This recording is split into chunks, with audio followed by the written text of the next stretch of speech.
A Agência Brasileira de Inteligência, a ABIN, forneceu à equipe de segurança de Lula, durante a transição de dezembro de 2022, relatórios com informações sobre atos que precederam o 8 de janeiro, segundo a Folha de São Paulo. Ou seja, a ABIN alertou a equipe de segurança do Lula antes do 8 de janeiro sobre atos que, enfim, estavam mais ou menos naquela tendência. Composta majoritariamente por policiais federais, a segurança do petista era chefiada por Andrei Rodrigues, que depois virou o diretor-geral da Polícia Federal, cargo que ocupa até hoje. A entrega de documentos com informações de inteligência ao grupo de trabalho responsável pela segurança de Lula era desconhecida até então. Os informes da ABIN apontavam a presença de veículos que circulavam nas proximidades do hotel onde o então presidente eleito estava hospedado, além do mapeamento de militantes bolsonaristas com histórico agressivo.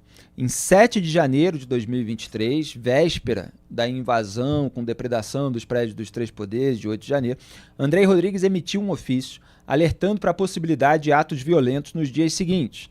Contudo, o documento não apresentava detalhes sobre as informações que sustentavam essa previsão. Não apresentava detalhes sobre a informação que sustentava, mas alertava, tá? Só para deixar claro. Segundo o jornal, os documentos produzidos pela ABIN evidenciam que houve um monitoramento prévio por parte da agência de inteligência sobre manifestantes que representavam riscos à ordem pública. Quer dizer, a base para aquele alerta está sendo revelada agora. Do alerta, mais ou menos, a gente já sabia. Se essas informações tivessem sido devidamente analisadas, o rastreamento dos responsáveis pelo 8 de janeiro poderia ter sido facilitado. Quer dizer, o que essa notícia trouxe de volta é aquela questão: o governo Lula sabia de tudo e fez corpo mole para deixar acontecer e depois poder apontar para os golpistas posar de vítima e tudo mais, que é a alegação que os bolsonaristas utilizam. E, assim, não houve o devido escrutínio sobre o papel de algumas figuras, como Gonçalves Dias e outras do governo Lula, a respeito desse caso. A gente vai voltar para analisar no próximo bloco. São 2 minutinhos na TV BMC. Até já.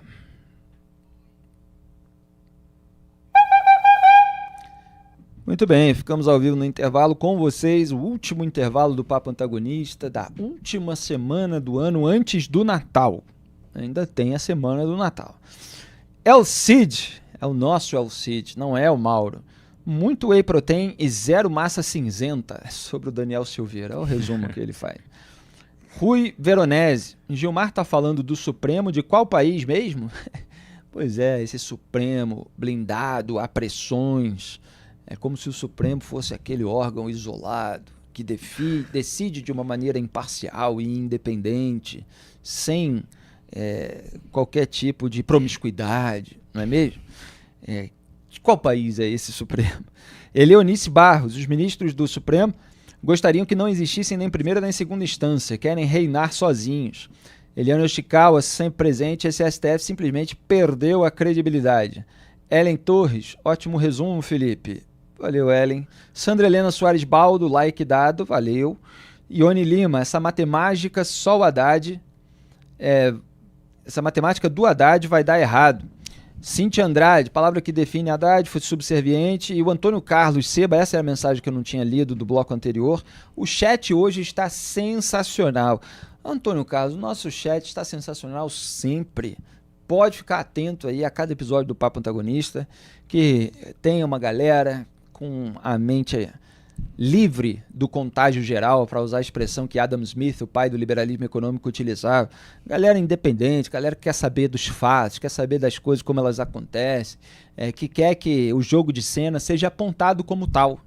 Imagina-se em outras emissoras de TV que fazem cobertura política, aquelas que passam o dia todo aí com analistas, se eles apontam o jogo de cena, o sabão, é muito evidente. E quando o jornalismo não traduz isso, não expressa isso, as pessoas acham que estão sendo enganadas. Muito bem. Bom, tem mais mensagens, fica para o próximo bloco.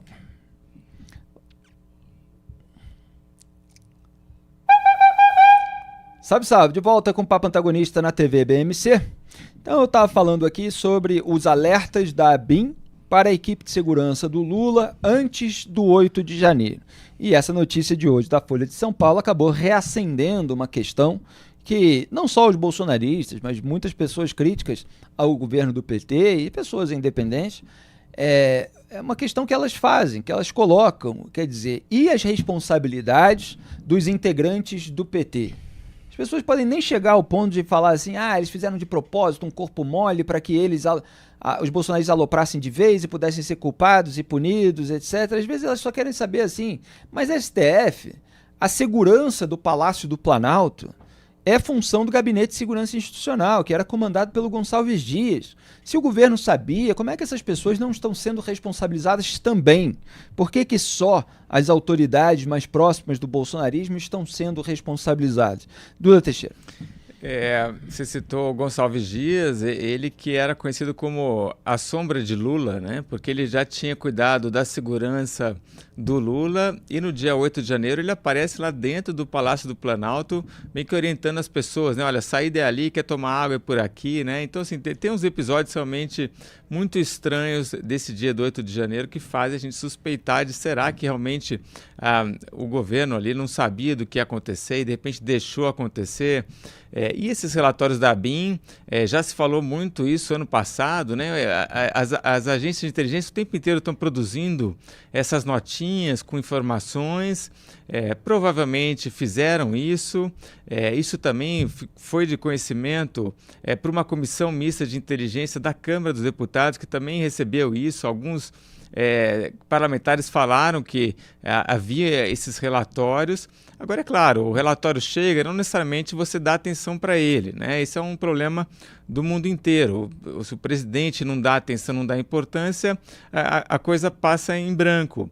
Mas, aparentemente, os avisos foram dados. Kertzmann, quer completar?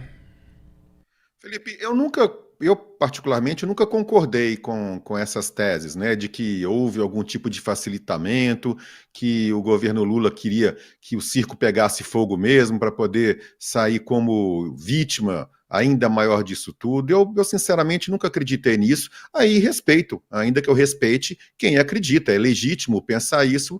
O que para mim aconteceu e fica cada vez mais claro, e esse relatório, a divulgação de que houve um aviso ao governo, fica ainda mais claro de que muita gente bateu cabeça, muita gente foi incompetente, muita gente errou e errou feio nesse episódio todo. A gente teve, por exemplo, aquele caso dos vídeos que foram apagados por descuido, essa foi a alegação, por um funcionário, vídeos que em tese poderiam esclarecer muito do que aconteceu dentro das dependências do Palácio do Planalto. Eu, sinceramente, eu não quero acreditar que um funcionário tenha apagado isso de forma proposital para poder esconder alguma coisa. Mas se ocorreu esse descuido, isso tinha que ser tratado de forma mais clara. Dizer, olha, aconteceu desta forma, foi feita uma sindicância e foi apurado que realmente foi um descuido do funcionário. E tem que também ter, exatamente nesse mesmo sentido, que venha um relatório final, uma espécie de sindicância, e que esclareça para a população o seguinte, olha, foi alertado, as providências que foram tomadas foram insuficientes, a gente subestimou o potencial ofensivo daquilo tudo. Mas fingir também que ninguém foi alertado só causa mais dúvida na população.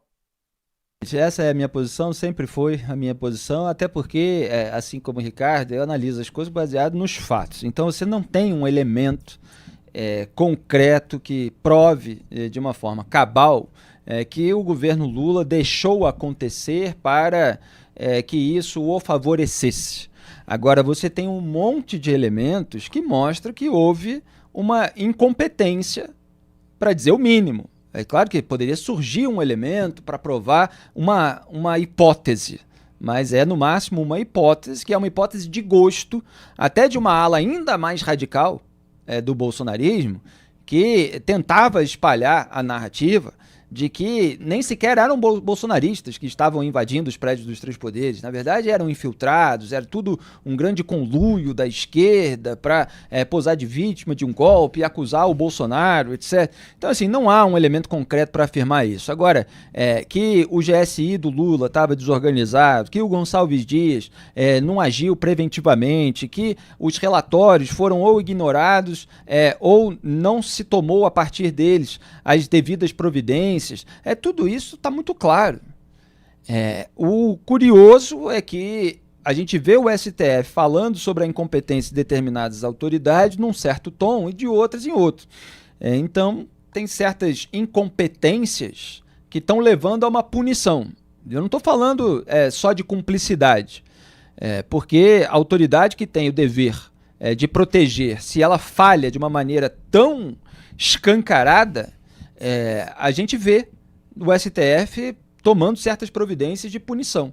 E todo mundo que é do governo Lula, do qual os ministros do STF, vários deles são aliados, inclusive o Alexandre de Moraes, foi aliviado desde o começo, assim, numa velocidade incrível, antes de qualquer apuração. Até porque o Flávio Dino era o ministro da Justiça e Segurança Pública do governo Lula e foi parar no Supremo Tribunal Federal.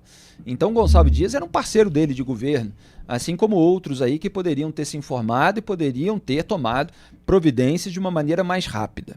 Enfim, é isso. Duda, quer algum complemento final? Eu agora aguardo ansiosamente o dia que a gente vai ler uma notícia aqui dizendo que a BIM fez o trabalho dela direitinho e que tudo deu certo, sabe? Que até agora, tudo que a gente ouve da BIM, mesmo quando faz um relatório ali, parece que as pessoas não deram prosseguimento, né? Não acreditaram, mas olha, é difícil ver ali realmente entender por que funciona a BIM, né?